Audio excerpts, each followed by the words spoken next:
So welcome in officially to Integration, Empowering the Otherworld. Eliza, and we'll all just be settling in here probably for a few more moments, people still arriving. I'm working with Rowan tonight, and I was curious which plants or trees you all have with you, because I'm sure that if you're joining me here on the call, you're a plant lover. I'm sure you have some plants around. I'm sure we have some friends with us. Mm-hmm. I love that y'all are in the bath. That sounds amazing. Angelica, mugwort, tree moss. This is so cool. So many. I have magnolia too, actually, Julia. I have been anointing myself with magnolia all day.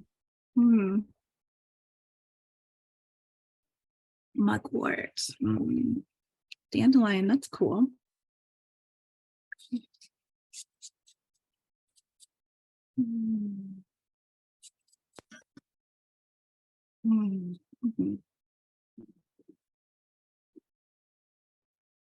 I like to mix a bit of pine into my rose water. Just sharing with you for fun because it smells so good. Feels so amazing.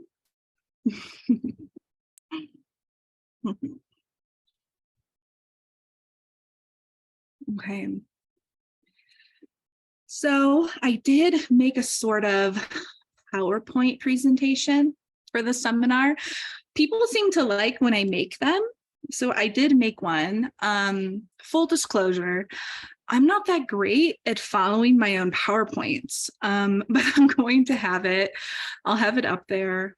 And, I think we'll just see what happens with it. I think it'll be nice to have some bullet points, right? Some things to kind of keep a container, keep me on track, because as soon as I open up into the other world, like sincerely, who knows what will arrive? That's the beauty of it.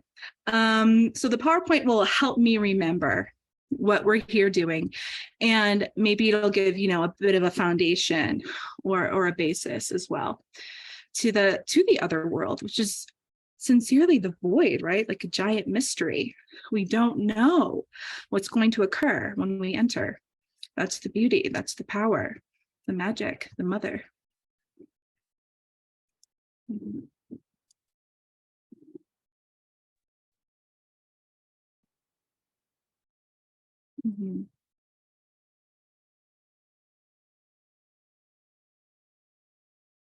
Mm-hmm.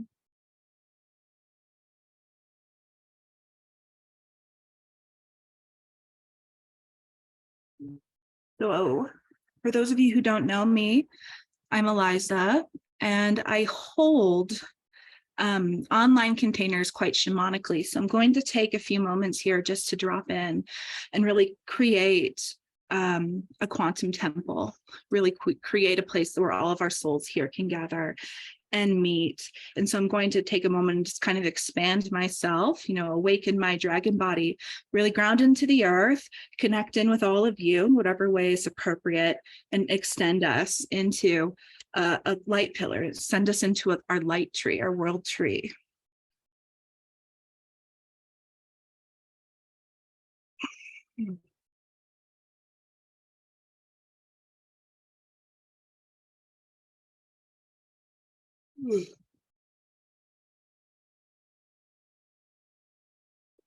So whatever way you'd like to come into your body, I invite that.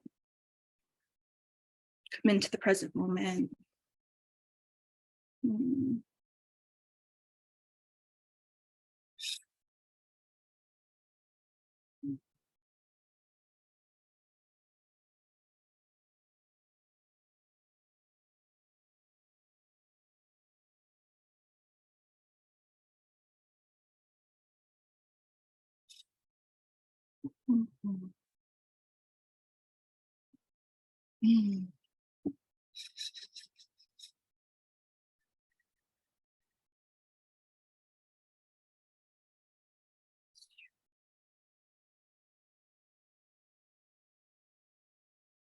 Sarah, I sincerely love that you're working with the Iceland potion today. I feel very connected.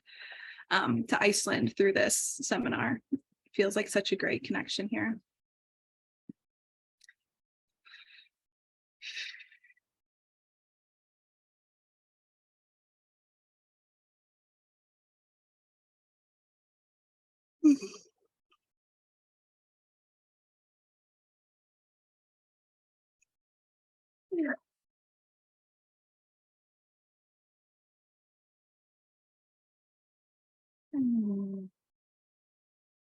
Just reflecting on the gratitude and the joy that I have to be here with you all. My heart's expanding.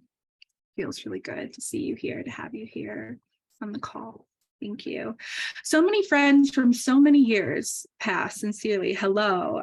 It's so nice to see you. Thank you for being here. Mm-hmm. Mm-hmm.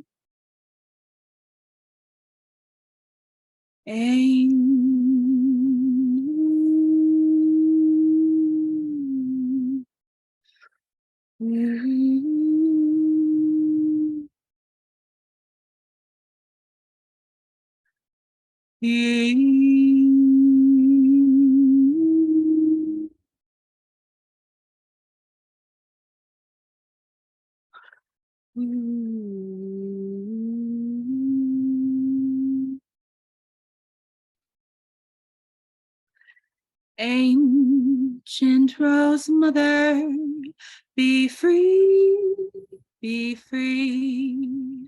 Song of Sophia, inspire fluidity. Rooted in the womb, they light a flying tree.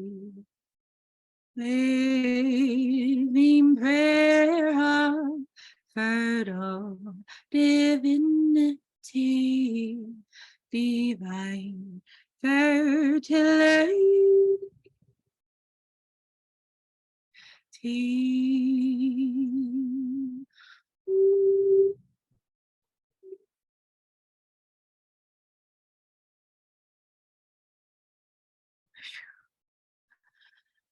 Ancient Rose Mother, be free, be free.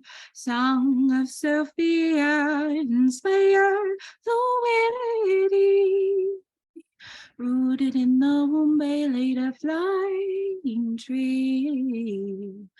Living prayer of fertile divinity, divine fertility.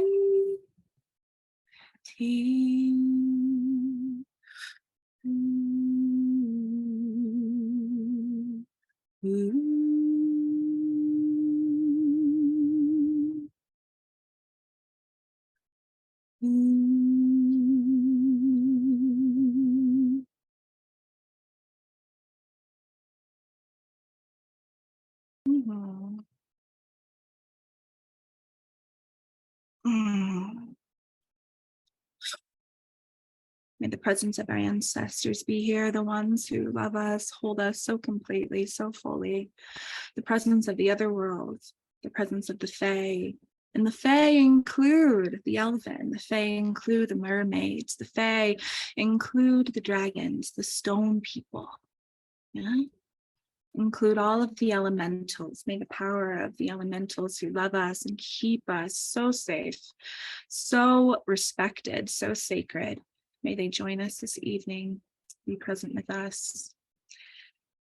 And I've been inspired to hold a seminar about empowering the other world for quite some time. I think now is a great time to do it. I'm finding that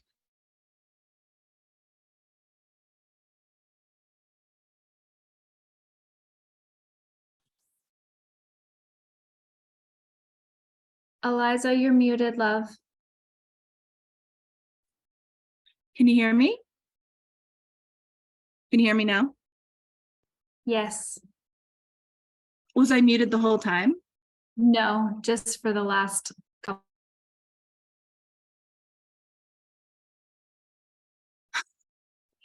Just for the last couple of sentences. There's a little muting gremlin.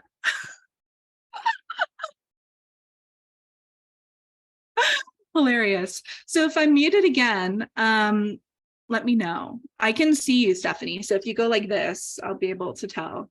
I can only see like 3 or 4 people. So yeah. Thank you. So I'm finding that, with the expansion of plant medicine, and especially through the commercial grids, right, especially through the Muggle lands, right? I'll be using some words today that you might be comfortable with, you might not be. I'm very comfortable with the word Muggle. I don't use it in any sort of derogatory way, but I think that it just describes, it describes something. It helps make the understanding, known. So, as the rise of plant medicine is becoming accepted, through the Muggle lands, that it's important that we remember our ancestry with these plants. And it's important that we remember who is truly holding the plant grid and what is activating us through these ceremonies, and how we can return the healing and the expansion and the love that we're receiving, how we can return it back to the earth and not necessarily funnel it into some sort of artificial system that could never actually reciprocate that kind of love or vitality. Or medicine, truly, something organic can never reciprocate that. So in the presentation, these are some things that I'm hoping to touch on. I'll say a bit about me just so you know where I'm coming from. And the Otherworld as our primordial heritage, the fairies, right? Let's talk about the fairy. There's the fairies, and then there's the fairy, and the ancestral plant connection between these things. And then, of course, integration of plant medicine. The way I like to talk about integration is plant-taught integration. So I'm very much interested in the plants teaching me what integration could be.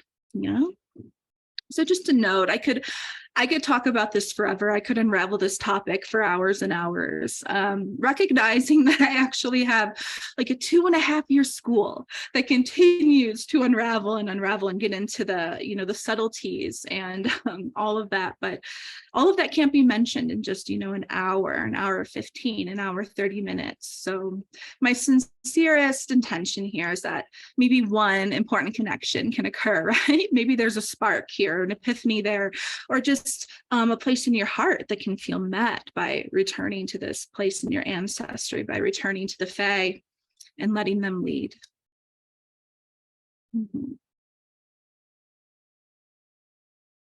Okay. So I am a primordial ancestral keeper of entheogenic medicine. What that means is I'm interested in the entheogenic medicine that comes from the primordial realms. Okay, that comes from the original creation. I'm interested in the gnosis and the spark of inspiration and the God, the divinity that's coming from that primordial realms. And I'm interested in that because it's in my DNA. It's in my ancestry. It's something I remember. It's something I'm living, and it's my heritage. Okay. So this year, it's a fun year. I'm celebrating 20 years with the mushrooms as medicine this year. And beyond that, I'm a midwife. So I'm a midwife for babies, for families, and also a midwife for the feminine shamanic soul. I'm a midwife for sacred union. I'm also a writer, a singer, a channel, and an oracle, a plant medium, an herbalist. I consider myself a retired academic. I don't really like to play in those realms anymore, but I did for a while. Yeah. And I'm also the founder of Song of Sophia School. So it's officially titled Song of Sophia Living School of Divine Nature.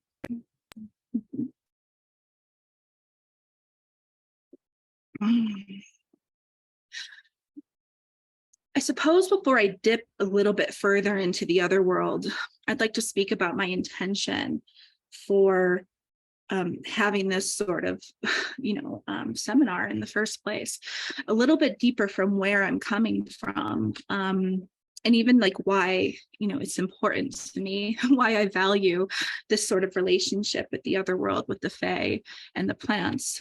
So created the seminar to just be another voice, in the widening grid of plants and their medicine.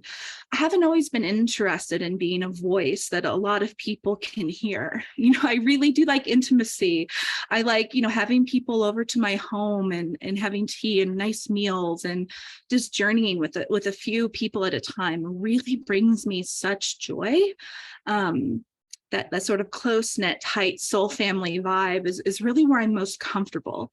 But I have found that there hasn't been much representation from my lineage out there speaking. We're more comfortable, back here in Hobbit land.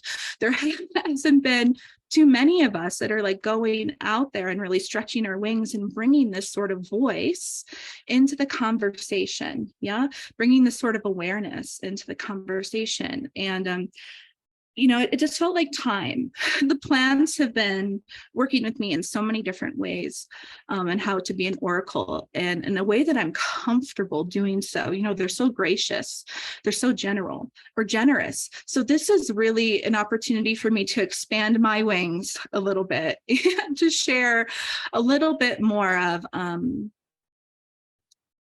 shamanic realm of mystery and how important the spark of divinity is, and keeping that alive, keeping the mystery alive, the shamanic realms alive, as plant medicines are infiltrating worlds where shamanism really cannot stay alive. There's a lot of different forces shutting it down. So I'm here to speak directly as a descendant of the Fae.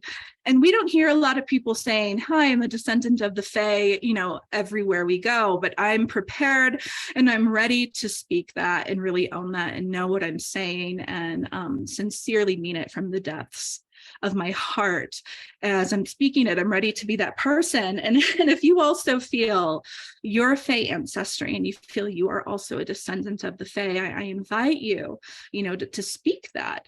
It causes some curiosity. It kind of sparks some interest for people, So I am here to speak directly as a descendant of the Fae, of the magical living world, from where the plants come from.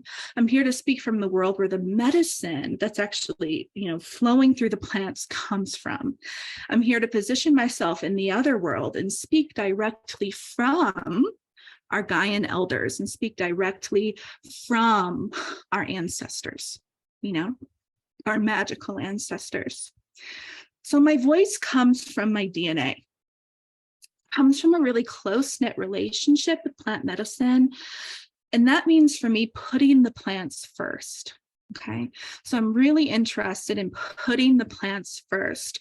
My experience with plant medicine isn't so much self-help, but more so sacred union with the other world, more so sacred union with the natural world, returning to the ancestors, returning to that primordial energy within my soul.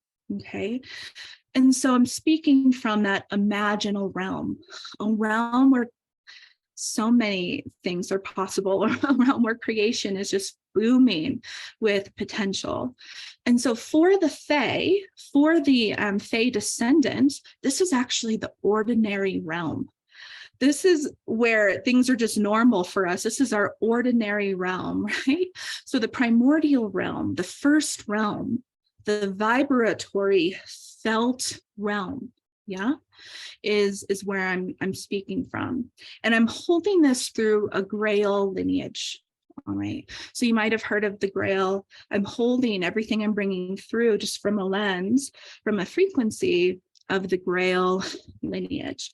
So a Grail lineage, medicine keepers, who are very close to the earth.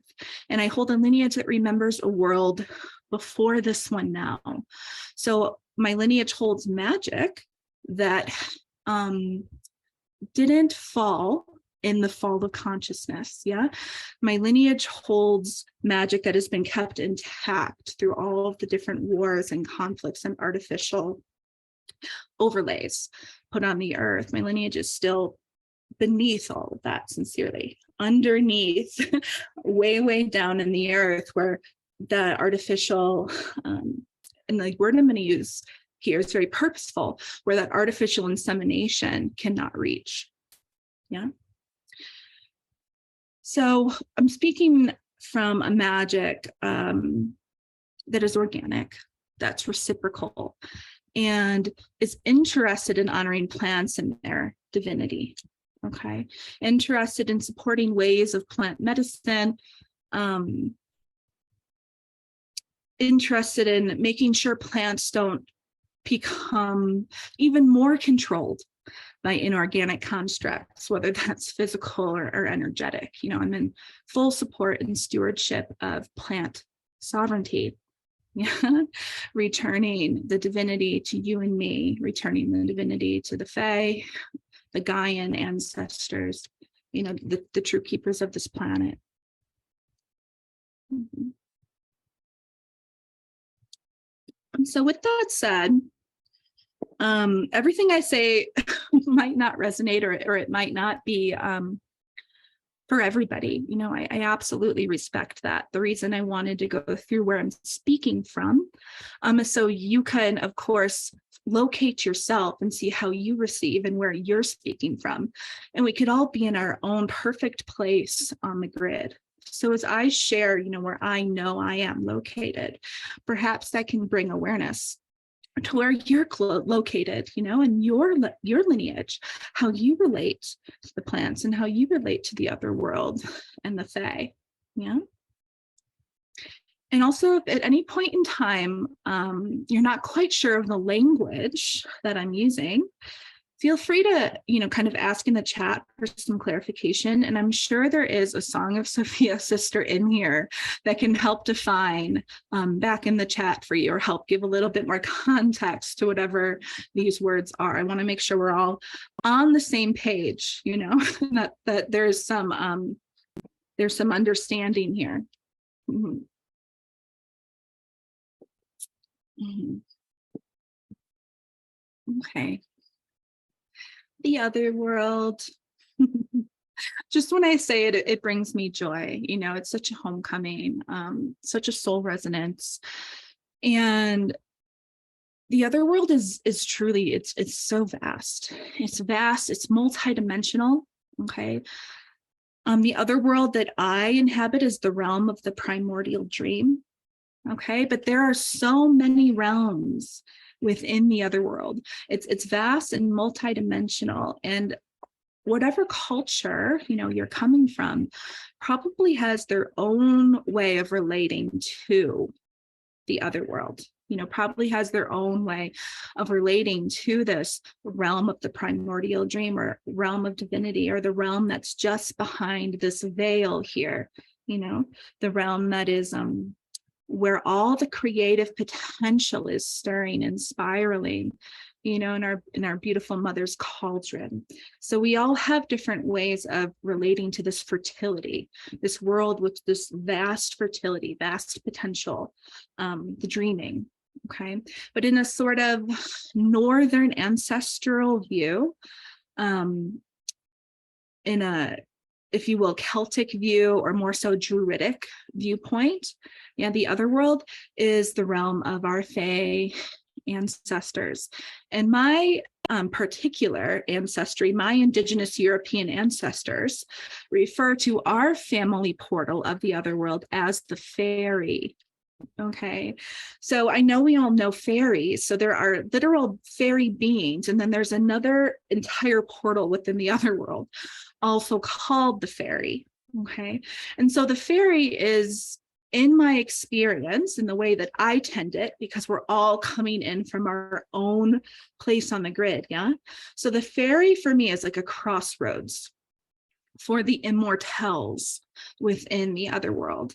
And the immortals is a divinity within the other world, and it would absolutely be considered a divinity here too on this planet. Okay, so the immortals is an energy, a being, a consciousness, a creativity, Okay, a living existence, a spirit, a sprite, an elf, a fae, a mermaid. It's a being.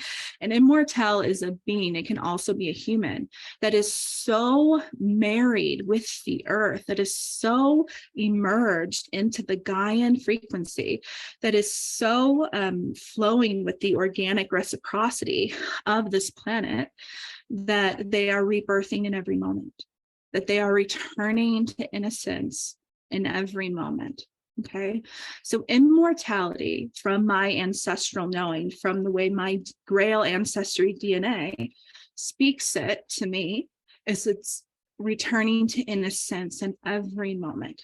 Okay, and the fairy is the place where the plants are rooted. The plant spirit, the plant frequency, all of the plants are coming from this other world. You know, they are true Gaian ancestors, these plants, and they are holding the frequency of the immortals. You know, so the plants, when they pop up, their spirits pop up through the earth, you know, and they are subject to the cycles and the seasons and what occurs here in the seen realm. However, they remain alive. So you might notice how plants go through their cycles of life and death, but remain alive. It's very much a shamanic death process. It's very different from the way that we understand human death, because we are also staying alive as we cycle through these processes when we're connected to the organic grid. Okay, that's an important thing to recognize. When we're connected to Gaia, we're also staying alive as we cycle through these death processes, and we're receiving the medicine, this energy of the immortal, okay, of the other world. So the other world is holding this power of our Fae and elven ancestry, of the original inhabitants here on this planet. And the fairy, it's a realm of Gaia. And Gaia is the living earth grid. Okay, so the fairy is also a living earth grid you can find within Gaia. Okay, and it is this Gaian ancestry that's informing the plants and their medicine. Okay, this Gaian ancestry is informing the plants of their medicine. Okay, so this is kind of going deeper and deeper, beneath. Like we have the plant, right? And then we go in it a little bit more, and in it a little bit more, and in it a little bit more. And as we get into that center plasmic column of the plant, this is where I'm speaking from right now. Okay, this like center plasma of the plant, this immortality of the plant, you know, that is always rebirthing in every moment. This innocence of the plant. And so there's a magnetism to the plants, you know. I think it's so sweet. It's amazing. Plants are popular. I love it. It's like, there was like, I don't know, maybe it was like 10 years ago now, mermaids became really popular in pop culture. And then it was like the unicorns made an appearance and everything. And now it's like the amanita mushrooms on, you know, all of the little kid t-shirts and like school supplies. And now it's like plants. Having plants and a lot of house plants is like seen as like a status now. It's like a wealth, like the muggles really like them. You know, there's like some sort of connection happening. There's some sort of crossroads occurring, and people understand that plants are good for them. People are understanding, you know, that being closer to nature is fulfilling them in ways that the artificial grid cannot fulfill them. And this is fantastic. This is the prayer, you know, this sort of understanding. And so when we take it a little bit deeper and we go inside to the frequency of these plants, we are communing with the fairy. Okay, when we're communing with the fairy, it's what is restoring our records. It's restoring our genetic integrity. Okay, so it's an actual physiological experience, our genetic integrity. Okay, our DNA is restored to an organic blueprint right? When we're communing with the fairy, okay, when we're communing with plants, our DNA is restored to an organic blueprint, which is the vitality of the grail. Okay, so communing with the fairy will also bring trinity of sacred union, that innocence, that perpetual innocence, that child, will bring that into our very blood and bones, and we won't be able to forget that anymore. The plants they offer us a grid that doesn't have an artificial overlay, that doesn't have a spell of forgetting. Because the fairy is a world, the other world is a world that's always energizing itself. This is an important thing to recognize here. The fairy is always energizing itself, which is not what is occurring, on these grids of artificial intelligence building the earth right now. These grids are not energizing themselves. They are siphoning energy from other organic sources. Okay, so the artificial intelligence cannot exist here unless it is plugged into Gaia somehow. The artificial intelligence cannot survive. The artificial construct, the false matrix, cannot survive unless we give it our power, right? Unless the organic beings are giving it energy, right? Are giving it innocence, essentially. And we do this consciously and unconsciously in so many ways.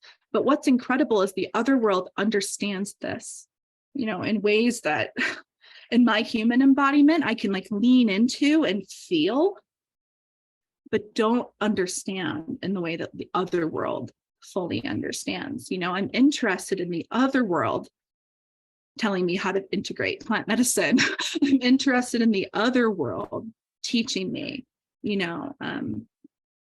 how to go into ceremony and how to prepare and how to receive the medicine. I'm interested in the other world being my teacher and my guide and my containment in that way. Okay. So I mentioned that all of this information for me arrives through a felt sense. It arrives through my sensual body. It arrives through sensation. So when I'm receiving these records from the fairy, when I'm remembering who I am and remembering how to live in this organic reciprocity and return to innocence in every moment, I'm remembering that through feeling, smelling, tasting, touching and gazing and listening. I'm remembering that through vibration. I'm remembering through lived experience of interacting, with that record, a lived experience of that frequency. Mm-hmm. Mm-hmm. And so I'm noticing that ways in which the artificial grid, ways in which artificial intelligence is interested in plant medicine is often to kind of remove that sensory body experience, streamline it into something clinical, whitewashed, safe, okay, to remove the mystery, to have a sort of quantified and qualified way of experiencing it. Integration set up, you'll go to yoga afterwards. Integration set up in a certain specific way, and just keeping everything in a row, keeping everything orderly, making sure that everything is still very controlled. So, when we're talking about integration of plant medicine, I noticed that there's kind of a few different ways to look at it. But what I'm interested in this question on the screen is the latter. I'm interested in how we are integrating ourselves, our cells, our physiology, how we are integrating ourselves into the experience of the plant. I'm more so interested in that and not quite seeing it. Okay. More of what I'm seeing with integration of plant medicine is how are we integrating the medicine into our experience? How are we, for lack of better words here, and I'll be a little extreme, how are we siphoning the other world into the artificial grid for self-help? How are we siphoning the fairy? How are we siphoning this innocence for just our own narcissistic benefit, for our powering up in the artificial grid? How are we biohacking our way into, like, some sort of artificially intelligent being that surpasses all sort of organic failure, that surpasses all sort of organic death processes, that doesn't actually allow us to get sick, right? Getting sick on this earth planet is an opportunity for detox. The ancestors honor this so deeply. Okay? Like our opportunity for shamanic illness, our opportunity to experience some sort of death here on this planet, to experience that reset, is absolutely integral to the other world, to bringing that dream here onto our planet, So I've noticed when plants are treated as an actual living medicine instead of maybe like in a capsule or like popped like a pharmaceutical, when plants are treated as an actual living being, a living medicine, and we're understanding their ancestry and where this intelligence is coming from. And there's a prayer for the plant itself, that integration naturally occurs. There's nothing we could ever do to stop it. It just occurs naturally. There's a true pulse on what needs to be kept alive in the integration process. However, what we're seeing in this sort of artificial grid, in the sort of matrix that is now funneling a ton of money into plant medicine legalization and access and innovation, what we see in this sort of grid more often is a world really far removed from union with the divine, is a world that's really far removed from the inherent power of the natural world, from the divine feminine and from the mystery. We're seeing some separation there. And so plants and prayers are like starting to be treated like pharmaceuticals. Intentions are more so plans. I want this, this, and this, and this. How can we control our experience to give us what we want? Plants and prayers are kind of just like another body to consume or to colonize for our own self-interest. And self-interest, I really want to highlight here. There is this sort of overarching disease of narcissism, self-help, self-interest. I got to heal my anxiety, my depression, and all of these sorts of matrix diseases, all of these sorts of infiltrations from the artificial grid, anxiety, depression, lifestyles from being, controlled by the artificial matrix, right? These lifestyles, they don't exist in the natural world. They just don't. So like when we are controlled by the artificial matrix, we're going to go to the plants with like a sort of self-interest because it's a survival method of management. We're just in this sort of survival. I'm like, oh, great, these plants can help me. It's better than chemicals. True. Okay, great. I love that one. This is true. But that's, it's better than the pharmaceuticals. I'm just going to go to the plants. However, we're not teaching people how to not treat the plants like pharmaceuticals, because as they're just being consumed, and then going back into a sort of artificial matrix, the plants aren't able then to regenerate themselves. Like this power from the plant medicine healing, this innocence from the plants are just kind of being fed into the machine. And it's not then going back out into the natural world. It's not then going back to the organic and then informing the fairy, informing the other world, there isn't a reciprocity. Okay. It's like the matrix grid found a way to just eat more innocence. Okay. Like the artificial intelligence found a way to siphon more of the Fae, siphon more of the other world. And it's being, kind of held in this context of innovation, held in this context of accessibility, right? And the narrative there is if you don't want accessibility, you're a bad person. Okay. Of course I want accessibility, right? But not through the liberal agenda. I don't. I want it through something much slower, much more in touch with the earth. And we have time for that. Okay? Like we have ample time for that. There isn't actually an emergency in the other world. There isn't an emergency with the Fae in that way, with the fairy. There isn't an emergency in the plasma of the plant. There's actually more than enough time to make sure that people know how to relate with the living essence of a plant before we're just handing it out, through this like weirdly restricted, controlled way. Before we're just handing it out like candy. All right, like a 7-Eleven. There's so much time, like it's available, then there's so many people. There's so many hearts that are available and willing to sit with people and attune them to the natural world, but that's not occurring because that wouldn't be a siphoning. The artificial grid wouldn't be able then to siphon, right? All the innocence that's being generated, So I think it's important to take a moment, bring this into our bodies for a second, see how people are feeling,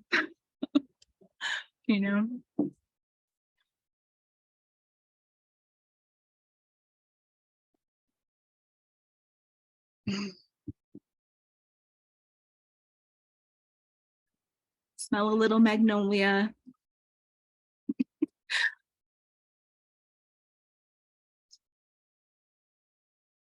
Because the thing about this is that when we are tuned into the other world, when we are embodying, our Fae ancestry, it is us that's being siphoned. Okay. We really fully come into the awareness of the innocence that is present everywhere in the natural world, all the ways that's being eaten without it being returned. Right. And that sort of reciprocity is just inherent in our organic nervous systems. That sort of reciprocity is just inherent within the Gaian grid. We don't even have to think about it like breathing, it just occurs. But when we're plugged into these artificial concepts and when we're plugged into these artificial emergencies, our nervous system is running, on a different wavelength. It's running from not the primordial sound of the first creation, it's running on a whole bunch of other overlays on top of the planet, So what I'm finding in actually very evolutionary plant medicine circles, what I'm finding in very educated plant medicine places is that these integration protocols are really well thought out. What people are teaching is like highly prepared. They really made a great recipe. And this is kind of a typical or even like an intelligent or smart way to do integration nowadays is to plan ahead for it. Sure, like we know that we're going to need some time. That's practical, of course. But these integration protocols that I'm seeing are usually these sort of preconceived practices to fit the plant into an artificially informed consciousness. So it's sort of these preconceived protocols, ways to integrate to control the experience, ways to integrate to control the medicine. Okay. So it's like we dive into a plant medicine experience, very well curated. Okay. No mystery allowed. Very well curated. I'm a little jaded, but I'm okay still. Very well curated. And then after that, scheduled right on time, you're going to go to yoga. You're gonna make sure that the nervous system's being regulated. You're gonna make sure that you're moving your experience through the body. This is how people say it. I love that. That's true. However, the thing about yoga is that we're not allowing the other world to express itself. And it's not just yoga, but the thing about these preconceived practices that are well scheduled, and have some sort of containment or control on the mystery, is we're not really allowing that other world to come through and continually purge, continually express, continually bring us into these edges, these actually really uncomfortable places. What I'm noticing the typical integration protocols are doing are just kind of returning people back into these self-help loops. I'm kind of returning people back into like really looking at themselves over and over.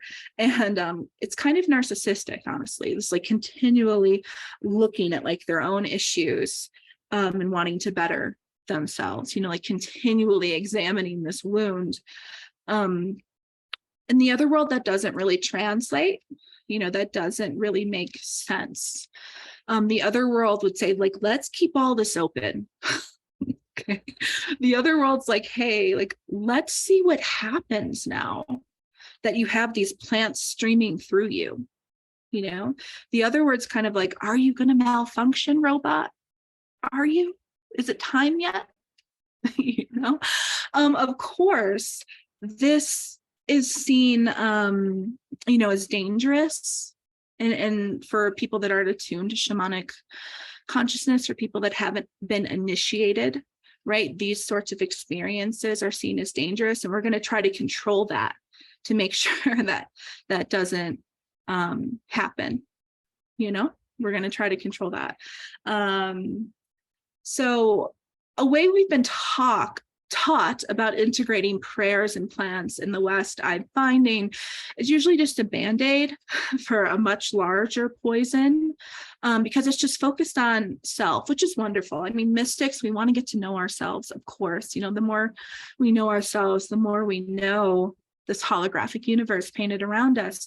However, it's keeping dependence on an artificial system when we just continually or like looking at ourselves, is keeping this dependence on an artificial system.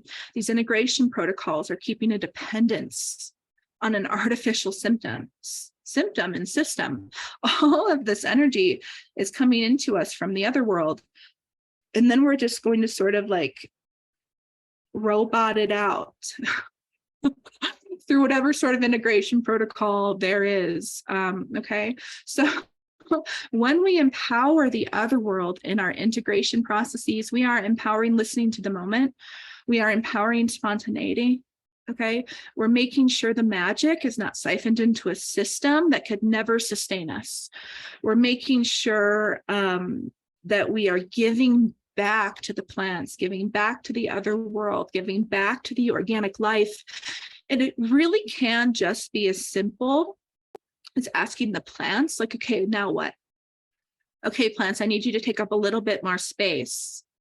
The robot in me is fighting back. Plants, I need you to like pump the gas a little bit. It could be just as simple as putting the plants first to begin, just bringing the plants first and being plant-led, plant-taught, letting them lead and trusting that mystery. Okay, there is great value in trusting that mystery and not just sort of going off to the sort of next like toxic stability, artificial stability, but rather letting ourselves, giving ourselves much time to continually disintegrate and return to the plants. And I think we understand that this isn't available for the high majority of people that are now interested, in working with plant medicine. This isn't available yet, which is why I've decided, hey, it's time to speak. and it's time to speak to maybe a lot of people, to maybe let them know, like, hey, this is like how we keep the other world alive.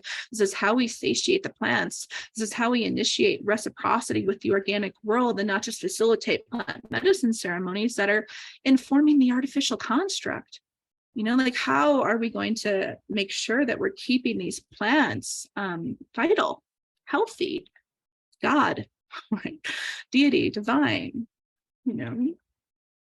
um, let's see. I have some notes over here. So I'm recognizing that it's about 7 minutes to 7. I, of course, could talk for like another hour. Easy. I have a lot more I could say. I do know that I have said probably a lot already. If anybody does have some things they would want to put in the chat that they aren't interested in me focusing on, now could be a good time to do that, so that I could see if there actually is anything that, it would be there, or else I could just kind of continue on my merry way here with my notes and my PowerPoint.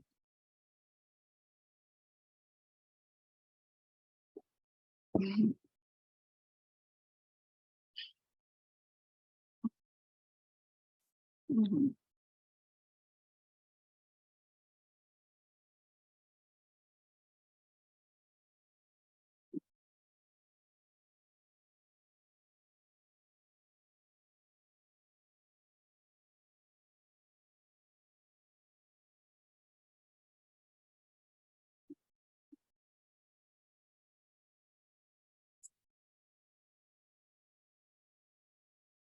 Mm-hmm.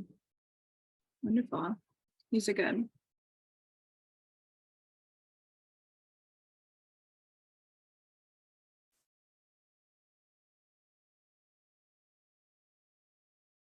Well, so I think that this is an important thing to mention here.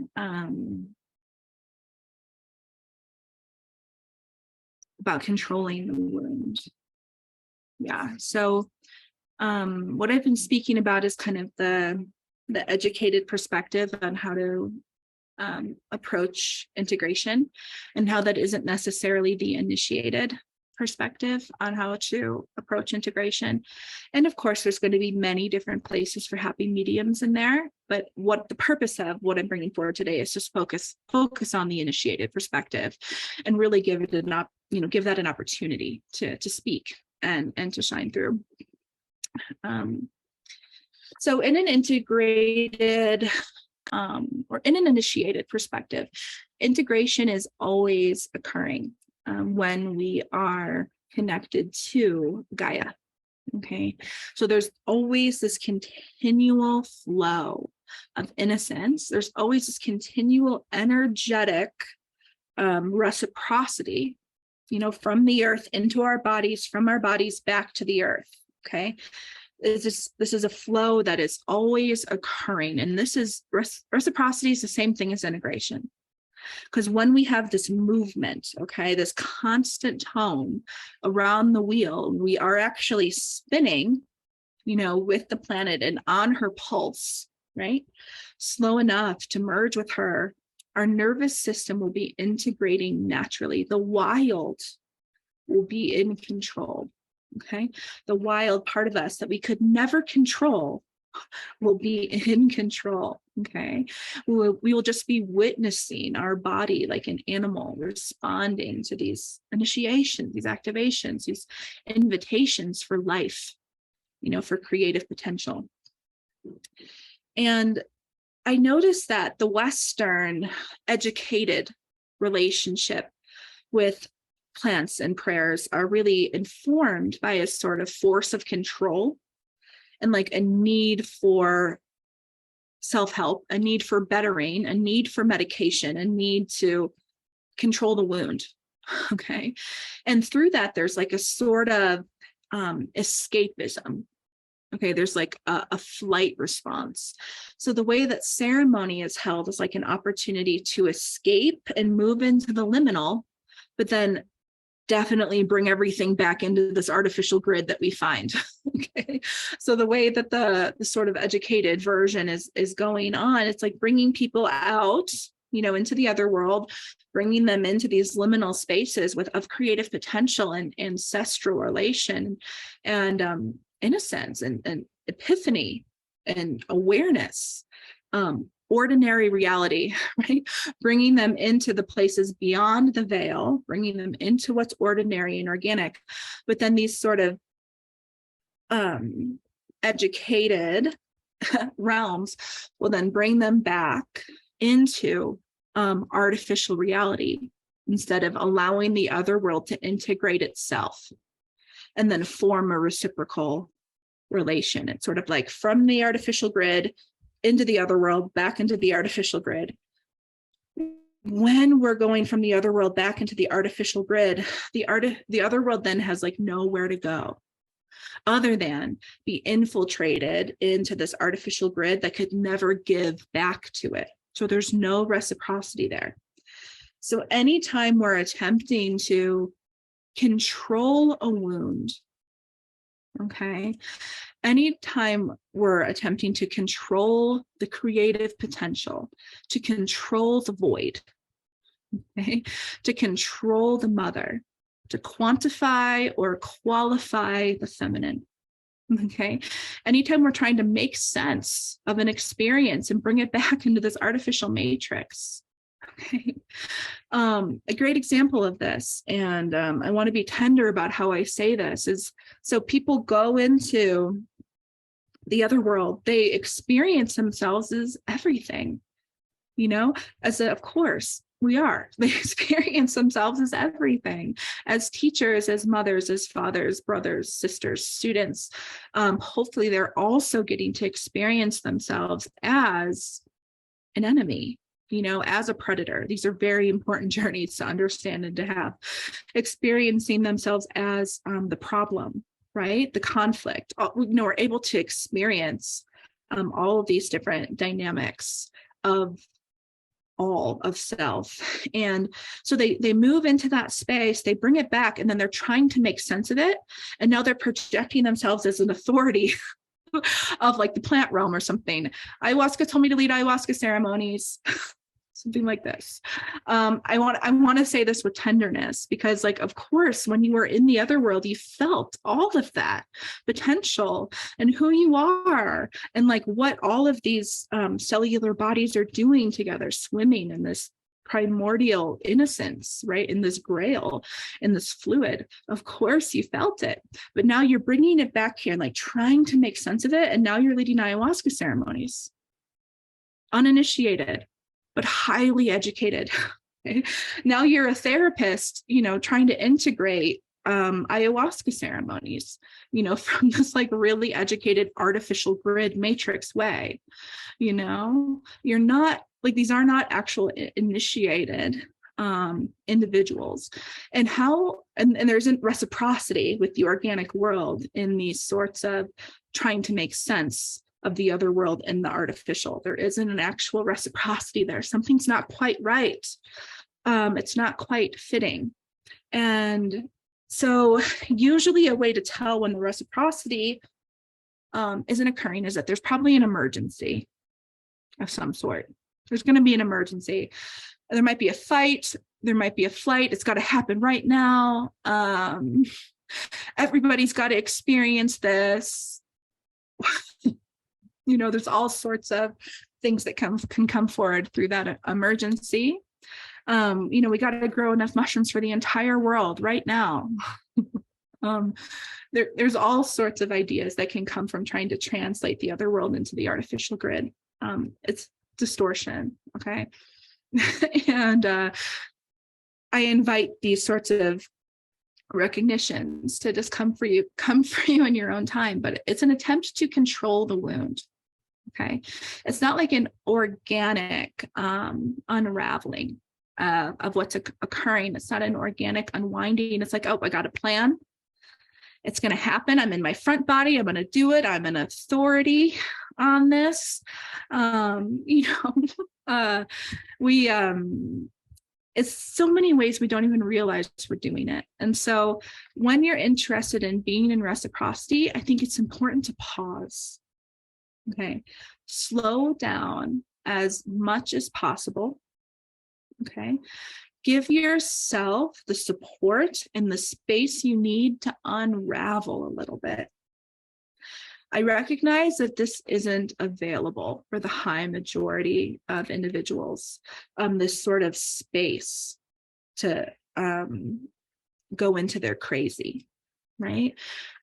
People are really reliant on these sort of artificial stability factors. And so I want to be tender when I say, hey, it's really important that we let go of those as much as we can.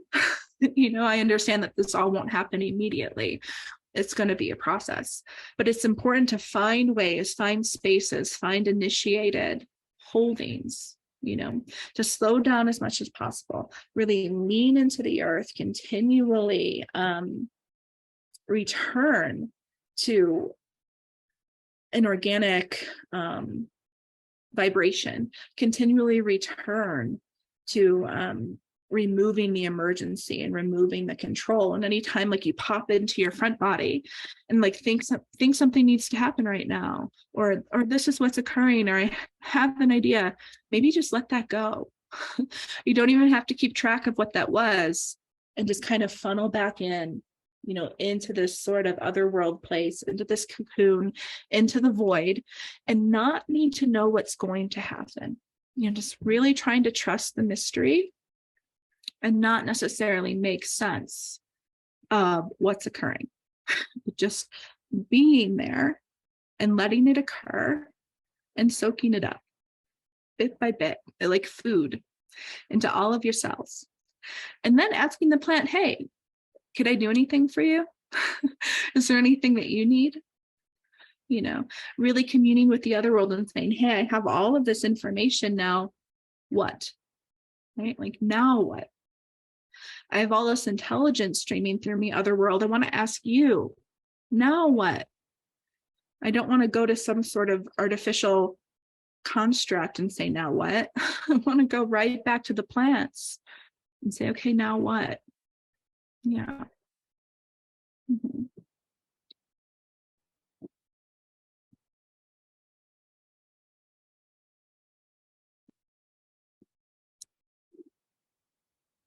Mm-hmm. So when we're connected to Gaia, when we're letting the plants lead, integration is really self-organizing.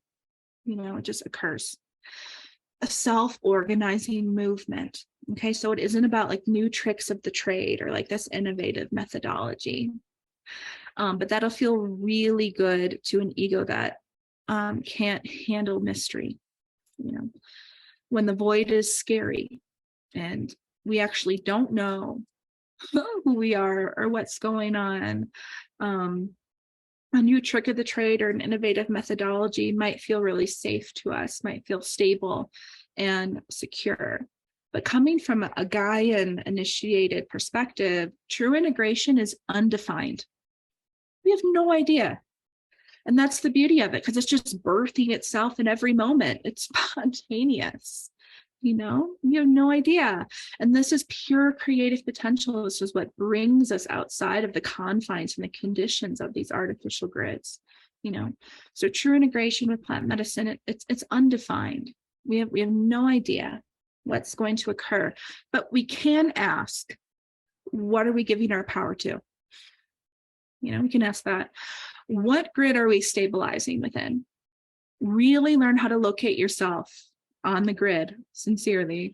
And the plants can teach you this. You just ask, like, what grid are we stabilizing within? Are we merging with the earth right now? Or what else are we merging with? What are we putting our power in? What are we putting our relationship in? Like, what are we scared of? Right? And are we increasing intimacy to the plants right now? Am I getting closer and closer and closer to them? Am I tasting them more and more and more?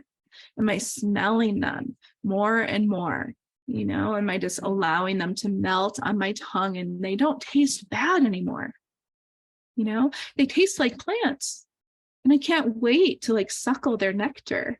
sincerely, it's such a sensual experience. Are we increasing intimacy with the plants right now? Or how are we going about this? Could be a good question.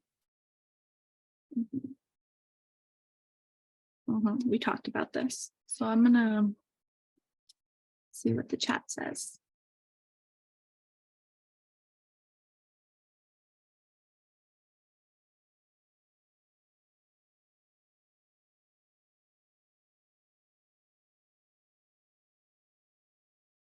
So Alexia, how do you know if a relationship with a plant is in reciprocity? You can ask the plants and yourself together, as a merged unit, am I trying to control the wound right now? That's a good one.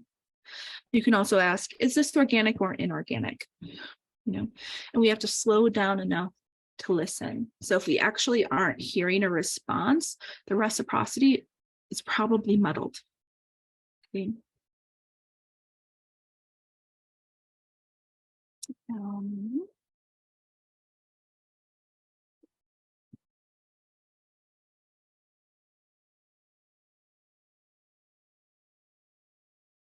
Is there ever justified anger towards the artificial construct? Of course. My entire life depends on that. Of course. It's the passion that formulates everything I do, day in and day out. And that justified anger towards the artificial construct is because it harms me. It hurts me on purpose. And I'm worth more than that. I love myself more than that, to be clear.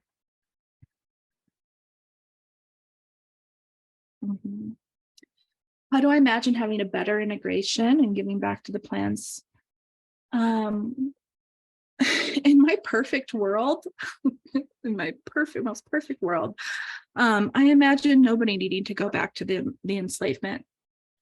I imagine that, one by one, we are all really tuning in and having these sorts of stable, organic, stable, reciprocal relationships with the earth. And that is informing us and inspiring us and feeding us and directing us, towards what is truly helping us and nourishing us and giving us vitality.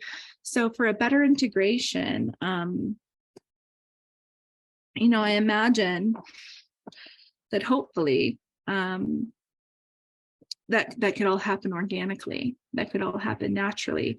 We wouldn't actually need to control the way that would look at all. And we leave it up to the other world, and we leave it up to the plants, and we leave it up to the mystery, and we'd see what happens because we really trust them. And we know that they have great ideas for this planet, and so we're returning that power and that inspiration to them, and letting them inform us. So is the resistance, sickness, and integration a part of us returning to the Fae, or is it the robot fully online? Totally. So there's different kinds of resistances, and there's different kinds of sicknesses. I talk about this a lot in Song of Sophia. I think it's like part of kind of the entire shamanic training that we do. But one thing I like to ask about that just very clearly, is this organic or inorganic? One thing I know about an organic sickness is that I actually feel myself getting better. There's something within me that wants me to feel good, actually. There's some sort of inspiration, divinity. There's like a spark of life that is interested in me flourishing. So I can tell sometimes when I'm sick that that's there. Other times I am sick from an inorganic source, and that inorganic source does not want me to get better. Okay, so no matter what I do, I just can't get better. All right, this turns into autoimmune diseases, right?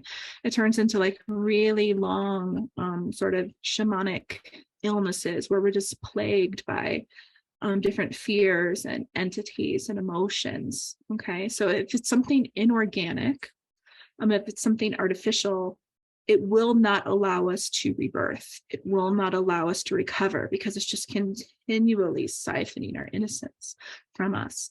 If it's an organic illness to like reboot us and detoxify us and like bring us even brighter and shinier, like if we want to do that, we'll do it like that. Look at he split. Okay. If we want to heal, the organic cannot wait for that to happen. This is, called a miracle. And so that's sort of miracle realm occurs in the organic sickness and the organic detoxes. A lot of people have mentioned that greater conversation around cannabis I've seen in the chat. Yeah. I did have something I thought about mentioning about it, but I think that's like a whole other thing. Yeah.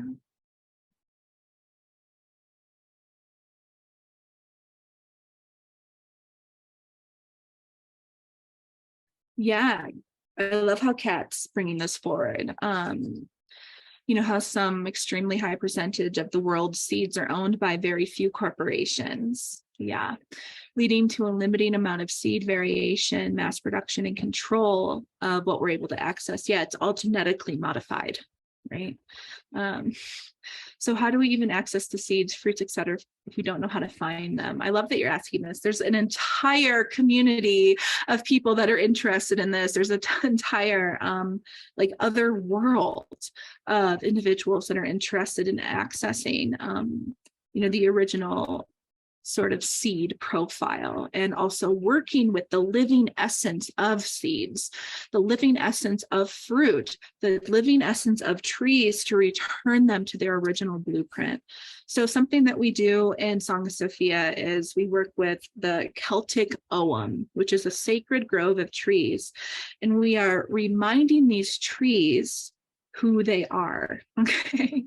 Because all of these different tree families, family trees, have been influenced by all sorts of conflict and war and competition and distortion, and just artificial overlays. And so the trees aren't functioning as they did originally function. Their power and their healing has been sort of compromised. So what we're doing in Song of Sophia is we're reigniting them by the power of the original seed, by the power of the original flame. We spend years attuning to this first light, to this first sound, to this first essence. And then we become the actual entrainment. We expand ourselves enough to hold and bring in the consciousness and the embodiment and the genetics of the trees or the seeds or the fruits. And through them merging with our being, we are returning, through an entrainment, we are returning these trees to their original essence. And so I feel, personally, this is something I can do with anything around me. It's something that I'm very passionate about. So this is a way that, I would do that with seeds and fruits and things. And for me, it's as simple as just knowing who they are and the true power that they carry. And when they are in their organic essence, they cannot wait to nourish me, and I cannot wait to nourish them. It's just like the ecstasy that occurs when we meet as one is so powerful that it just clears, any other distortion that occurs. So it's very simple for me. It's just like that. But if that simplicity isn't there, I know that there's a sickness and I have something to heal, so this is an important thing to recognize.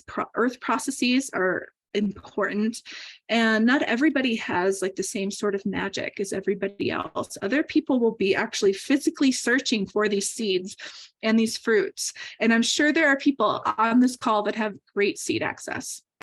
Okay.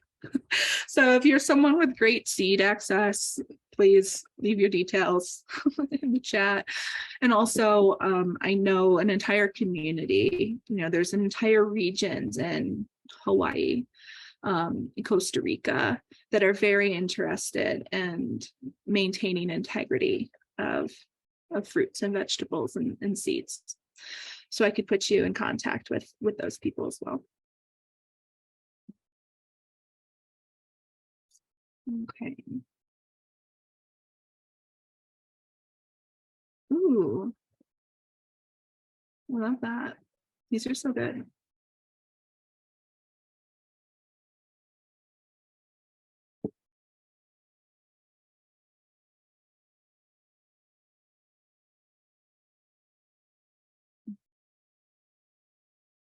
These are all so good.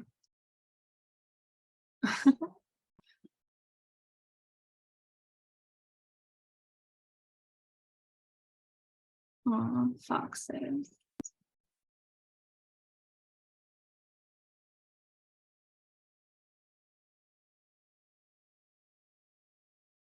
Yeah. So, confused with the nature of 5-MeO DMT, is it organic from the earth? DMT is absolutely incredibly organic. Um, I'm not interested in allowing a true medicine and like really merging with anything that isn't growing from the earth. I will try it on. I'll get to know it. I'll read it. I will meet it so I can completely read its coding because I'm someone that needs to do that. But I won't trust it to inform me.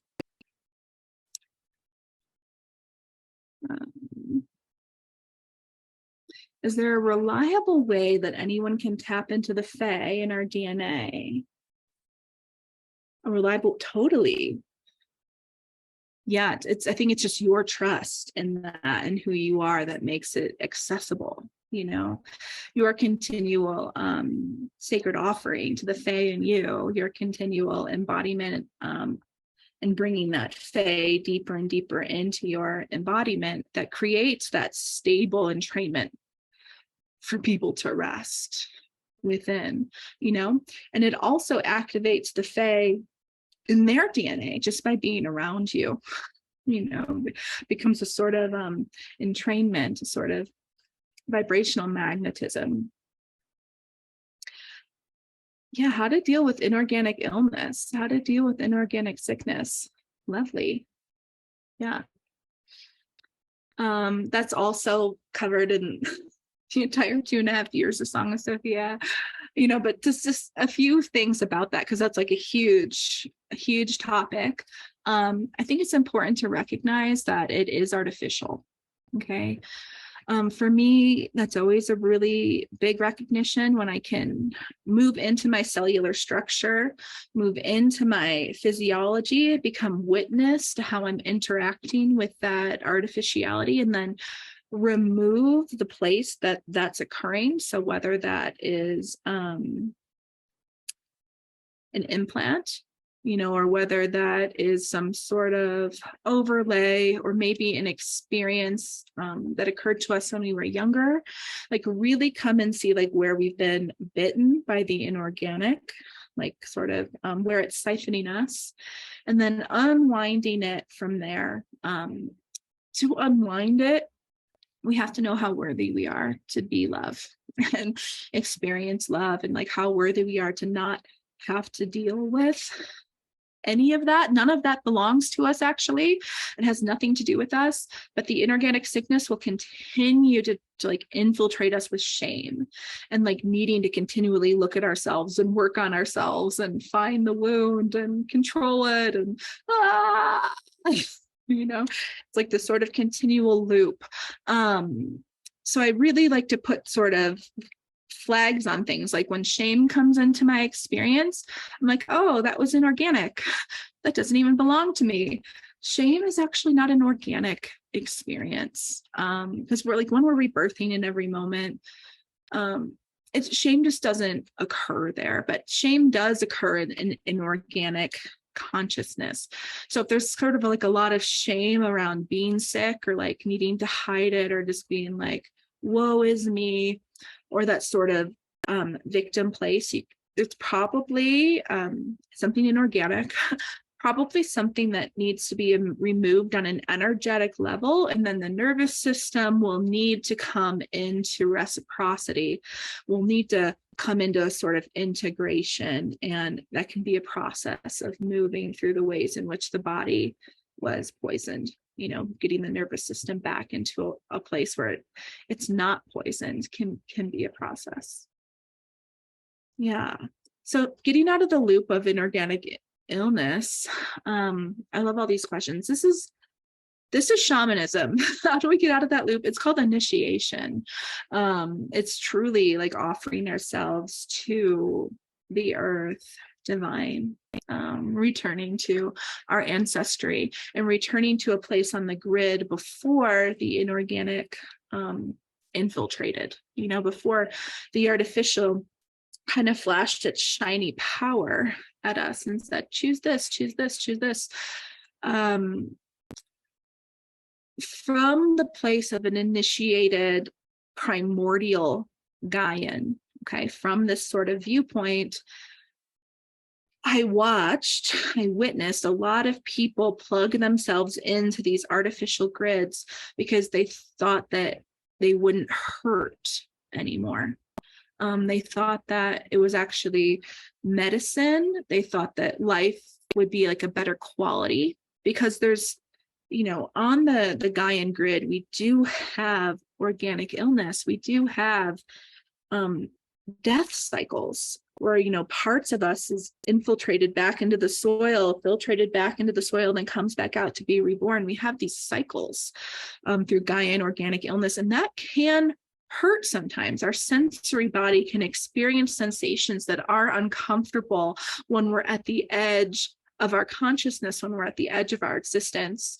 So then what I noticed was people thought if they plugged into this and like let this inorganic ever living energy that doesn't die inform them, they wouldn't have to experience those edges or those death cycles, or things like that. So I noticed that the fear of organic death is often a place to explore when,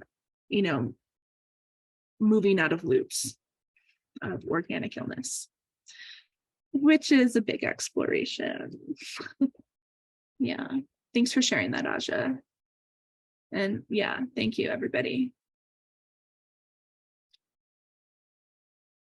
Illness in form of relational issues, like it meant illness in inorganic artificial sense, if that's the case. Do you mean, Stephanie, what you're asking, the illness in inorganic artificial sense with relational issues? Like the inorganic grid cannot wait to set up shop in the in-between spaces of sacred union. It's its favorite place to latch on and like receive that sort of connection, receive that sort of reciprocity that occurs between two beings that are in the sacred union portal. That is the inorganic's favorite target, favorite place to go. Yeah. Yeah.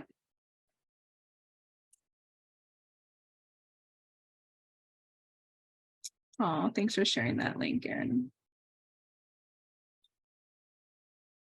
Thanks for answering these questions, y'all.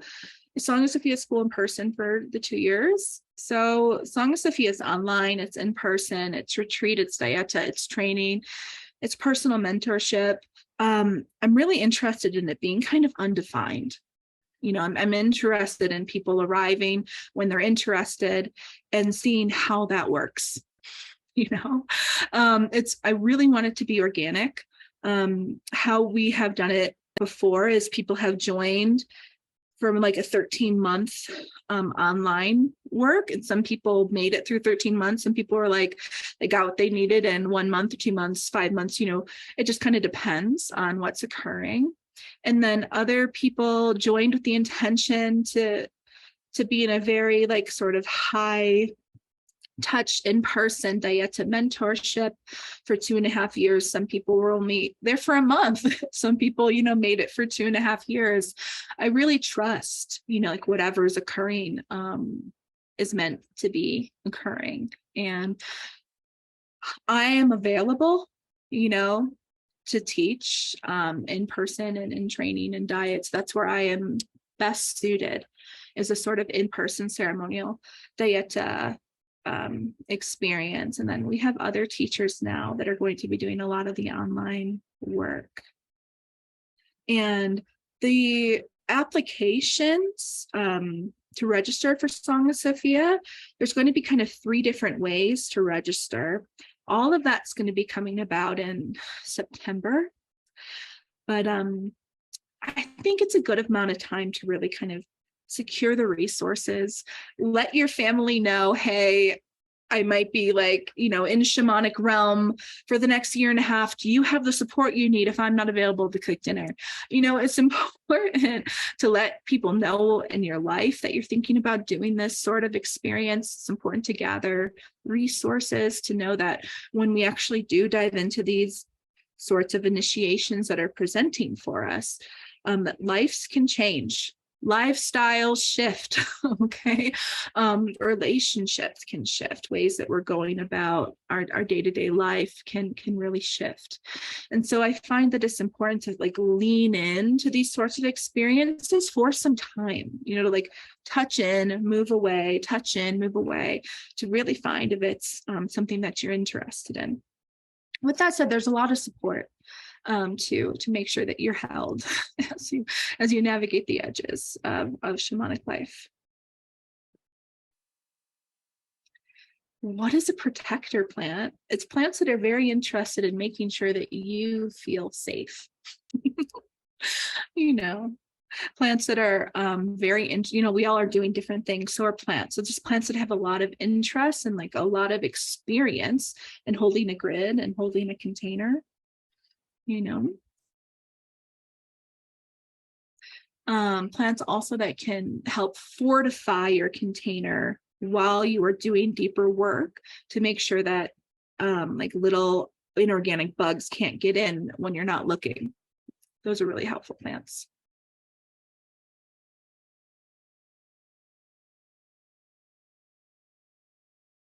Yeah, being in the realms of the other world and being fully mechanical inorganic beings that you could sense we're trying to control Gaia. Absolutely. This is like all the plants show me now. I don't have fun visions anymore. I could if I wanted, but like this is what we're working on, right? So while communing in organic plant, do you think the plants try to show us this, or is it the inorganic beings? And the plants want you to know this. If you're not like super self-obsessed, and I mean that tenderly, like this will come in, okay?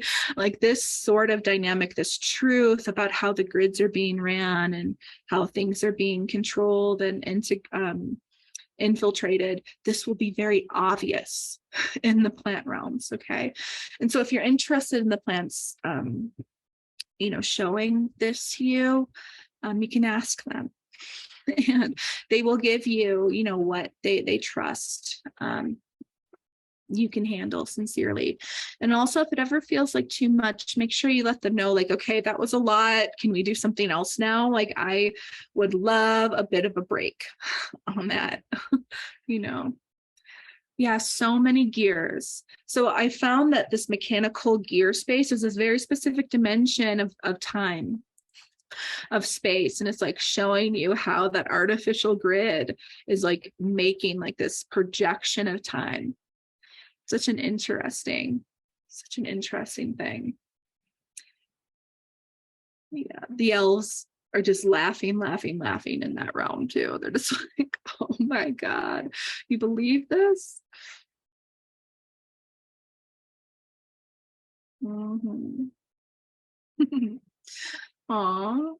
Yeah, anytime you want to tap into the grid of your house plants, I recommend for any plants invoking your sensory body.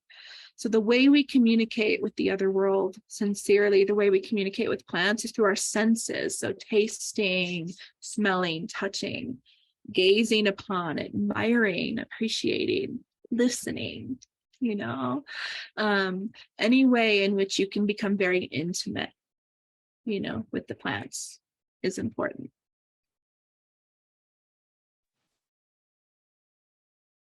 Yeah, happy. They're definitely screaming.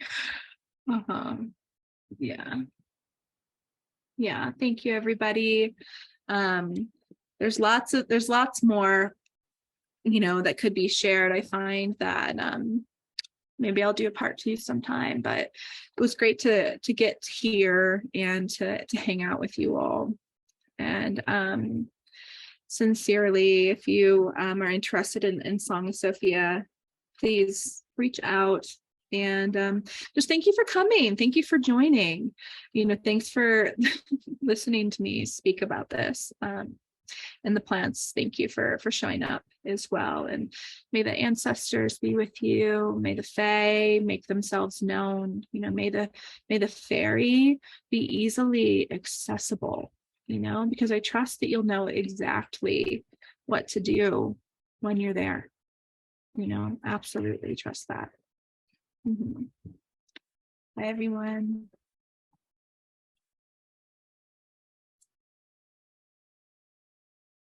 Mm.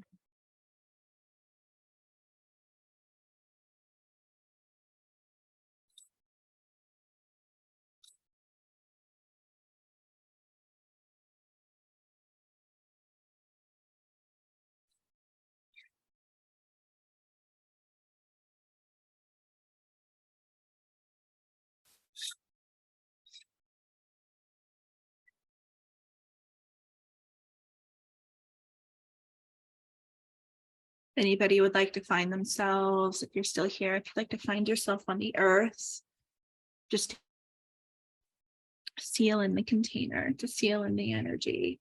So I am holding everybody that has attended and everybody that will attend, all of the souls that will be informed, influenced, or inspired by this moment in time.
Mhm.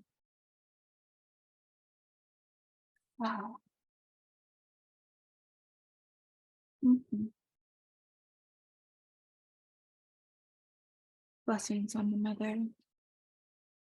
Blessings on the earth. Mhm.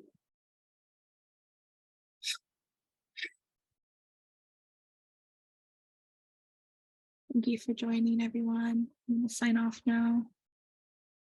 Have a great night.